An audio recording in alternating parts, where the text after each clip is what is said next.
नमस्कार दोस्तों, स्वागत है आपका हमारे चैनल पर। तो हमारी आज की कहानी है रास्ते का पत्थर, गोपाल भांड़ जी की कहानी। तो चलिए शुरू करते हैं। जब गोपाल भांड़ ने महाराज कृष्णचंद्र को सिखलाया प्रजा वत्सलता का पाठ, और वह भी सरोवर किनारे पड़े पत्थर की मदद से। एक दिन महाराज कृष्णचंद्र ने सुबह सुबह गोपाल भांड़ को अपने महल में बुलाकर कहा, गोपाल, आज मुझे सरोवर में स्नान करने की इच्छा हो रही है। मैं सामान्य औपचारिकताओं से मुक्त होकर एक सामान्य व्यक्ति की तरह जल क्रीड़ा करना चाहता हूँ। मेरी इच्छा है कि मैं तैरकर सरोवर के मध्य तक जाऊं और वहाँ से रक्त कमल के कुछ पुष्प स्वयं तोड़ लाऊं।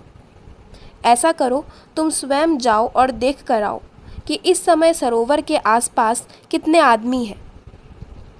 गोपाल सुबह सुबह बुलाए जाने से खींचा हुआ था। उसने महाराज की बातें सुनी और बिना कुछ बोले सरोवर की ओर चल पड़ा। थोड़ी ही देर में वह सरोवर के पास पहुंच गया।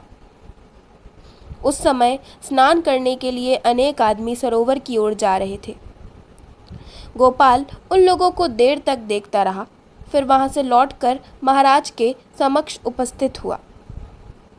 महाराज कृष्णचंद्र ने गोपाल को देखते ही पूछा, कहो गोपाल, सब कुछ देख आए? सरोवर में स्नान के लिए मैं निकल सकता हूँ या नहीं? गोपाल ने धैर्यपूर्वक उत्तर दिया, महाराज, आपने मुझे यह देखकर आने को कहा था कि सरोवर के पास कितने आदमी हैं। मैं देख आया हूँ, वहाँ सिर्फ एक आदमी है। गोपाल के उत्तर से महाराज प्रसन्न हुए। उन्होंने कहा, तब ठीक है गोपाल, तुम भी चलो, थोड़ी जल क्रीड़ा कराएं। गोपाल के साथ महाराज सरोवर की ओर चल पड़े। सरोवर के पास पहुंचकर महाराज यह देखकर हतप्रभ रह गए कि सरोवर में सैकड़ों लोग स्नान कर रहे हैं। क्षुब्ध स्वर में महाराज ने गोपाल से कहा, यह क्या गोपाल, तुमने तो कहा था कि सरोवर के पास एक ही आदमी है, मगर यहाँ तो भीड़ लगी हुई है। ऐसे में जल क्रीड़ा की मेरी इच्छा तो पूरी हो ही नहीं सकती है। गोपाल भांड़ ने संयत स्वर में महाराज से कहा, महाराज, मैंने आपसे जो भी कहा था वह 100% सही था। मैं अब भी यही कह रहा हूँ कि सरोवर के पास केवल एक आदमी है। बाकी जो भीड़ आप देख रहे हैं वह संवेदनहीन और विवेक शून्य पुतलों की भीड़ है। इन्हें आदमी मानकर किसी तरह का संकोच करने की आवश्यकता नहीं है। सरोवर में कल्लोल करती जिस भीड़ को देखकर आप अपनी जल क्रीड़ा की इच्छा को तिलांजलि देना चाहते हैं, उस भीड़ में ऐसा कोई भी नहीं है जिसे खुद के सिवा कुछ और भी दिखता हो। आप निसंकोच जल में उतरें और अपनी इच्छा की पूर्ति के लिए तैरें। रक्त कमल तोड़ें। इनमें से कोई भी ना तो आपको पहचानेगा और ना ही देखेगा कि आप क्या कर रहे हैं। उसकी बात सुनकर महाराज की भ्रुकुटियां तन गईं। उन्होंने आवेश युक्त स्वर में पूछा, ऐसा क्यों कहते हो गोपाल? क्या ये लोग अंधे हैं? नहीं महाराज, विवेक शून्य और संवेदनहीन। बिना संवेदना और विवेक के आंखों का कोई अर्थ नहीं होता महाराज। आप वस्त्र उतार कर मुझे दें और निश्चिंत होकर जल में उतरें। महाराज कृष्णचंद्र ने कुपित स्वर में कहा, यदि मुझे किसी ने भी पहचान लिया तो तुम्हारी खैर नहीं, गोपाल, याद रखना। गोपाल मुस्कुराया और बोला, महाराज, आप अपने वस्त्र उतार कर यहीं मुझे दे दें। मैं घोड़े के साथ आपकी इसी बरगद के वृक्ष के नीचे प्रतीक्षा करूंगा। आप जल क्रीड़ा करके लौटें।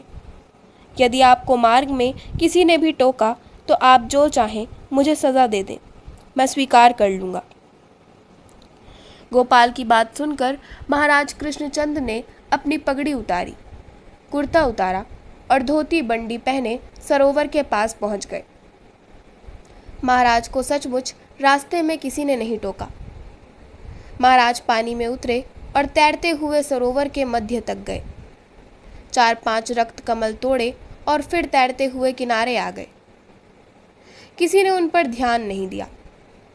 पानी से निकलकर महाराज भीगे बदन ही बरगद के वृक्ष के पास आए और वस्त्र बदलते हुए गोपाल भाण से कहने लगे, गोपाल, तुमने ठीक कहा था। मुझे ना तो किसी ने पहचाना और ना ही किसी ने टोका। अभी गोपाल कुछ कहता कि एक व्यक्ति वहां आया और विनम्रतापूर्वक महाराज को नमस्कार किया।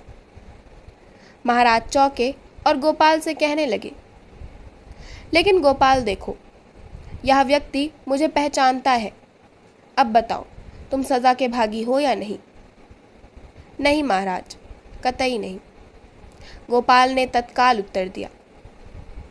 उसने पुनः कहा, महाराज, आप भूल गए, मैंने आपसे सुबह यह भी कहा था कि सरोवर के पास केवल एक आदमी है।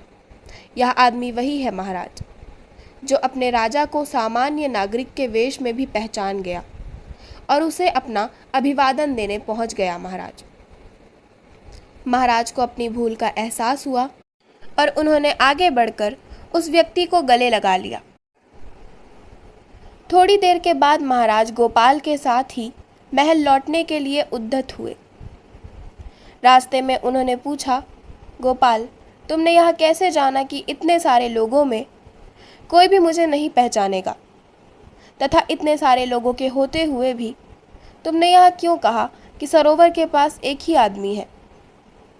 गोपाल ने शांत भाव से कहा, महाराज, जब मैं सुबह आपके पास आया तब अशांत था, मेरा चित्त खिन्न था, रात को सही ढंग से सो नहीं पाया था, इसलिए तंद्रिल हो और बोझिल सा था। ऐसे में आपने मुझे सरोवर की ओर भेजा।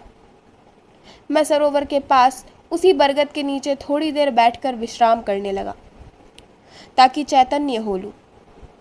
मैंने देखा सरोवर की राह में एक बड़ा सा पत्थर पड़ा हुआ है। कई लोगों को उस पत्थर से चोट लग चुकी थी।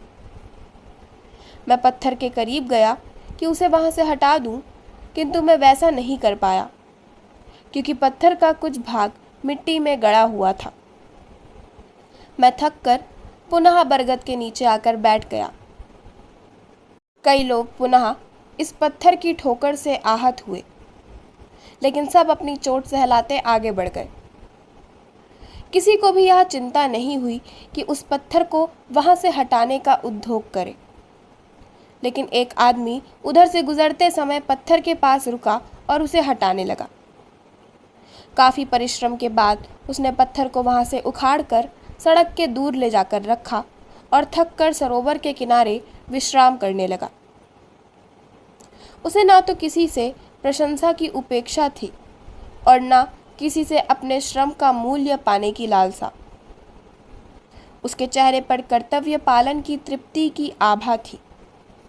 महाराज, मैंने इसी व्यक्ति के बारे में कहा था कि सरोवर के पास केवल एक आदमी है। आदमी वही होता है जो अपने अलावा औरों के बारे में भी सोचे। सरोवर में स्नान करने गए शेष तमाम लोगों को अपने सिवा और किसी की भी परवाह नहीं थी। महल निकट आ चुका था। महाराज ने पूछा, ऐसा क्यों है गोपाल?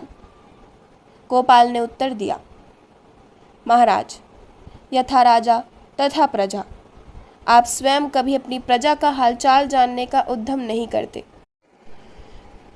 कभी कोई आयोजन नहीं करते जिसमें प्रजा की भागीदारी हो।